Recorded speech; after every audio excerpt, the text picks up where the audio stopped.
Ma'am, kumusta po si President? Nakapag-adjust na po ba siya? Okay siya, sabi niya, nakaano na daw siya. Nakaano na daw siya sa pagkain. Anong pinaka-namimiss pa rin po niya?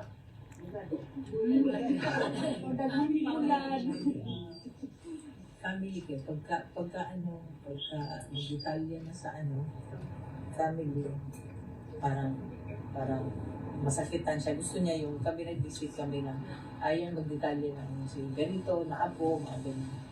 So, but, we keep on telling him that we are here. Yun ba ako ha? Supportan mo. Support you, ma'am. Hanggang sa dulo, ma'am. Ako kami. Di, gintang undang, ma'am. Mawag na siya. Correct, ma'am. Kay... Ilan ako, God will make all. Exactly. Amen, ma'am.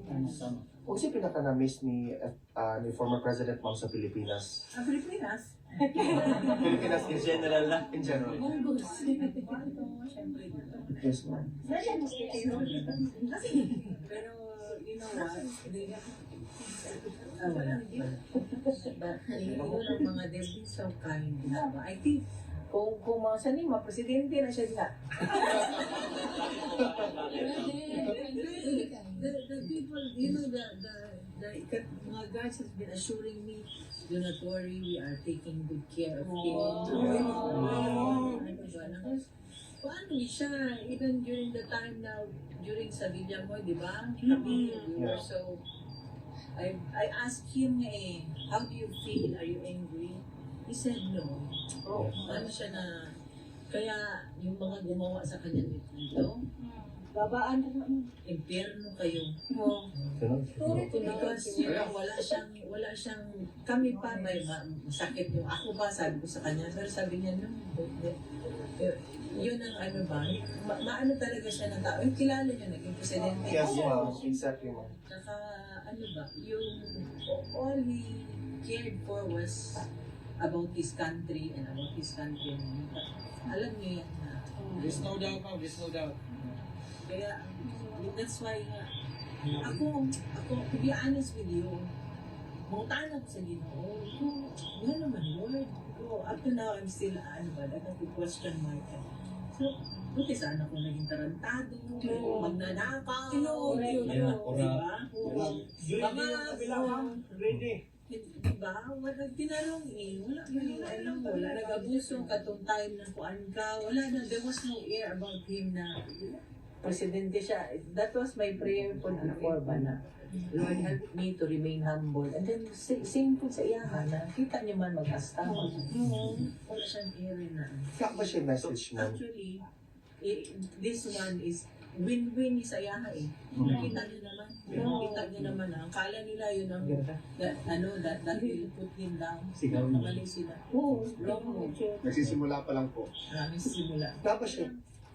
Kailangan ito talaga tapusin talaga natin. Yes, ma'am. Nandito lang po kami, madam. Meron ba siyang message, ma'am, sa mga kababata? Okay. Ayun niya, sinabi niya. Sabi niya, mabuhay ang Pilipinas and mabuhay ang Pilipino. So, again, he wants to extend his gratitude to all of you here, and sabi niya that he's willing to make that sacrifice. Okay, sacrifice ko lang.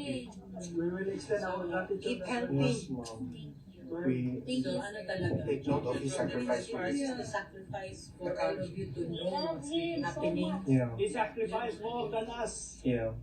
Iti na yung papasalamat. I did not. Exactly.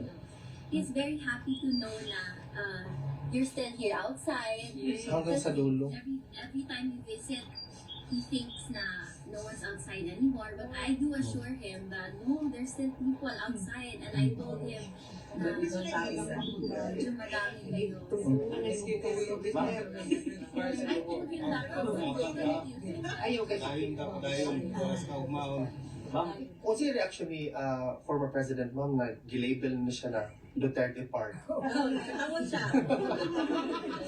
Siya ko lang sa gawas, yung pangalan nila Duterte pa.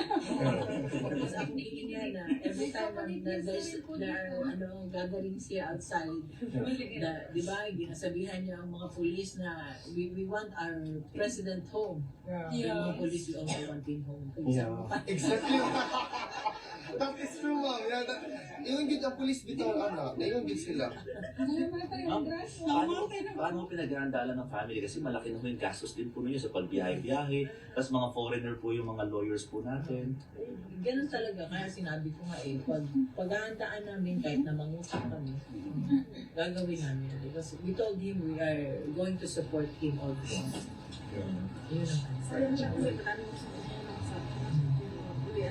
ang Hindi po kayo kasi marami kasing nagpapari ba? Yeah. Correct, ma'am.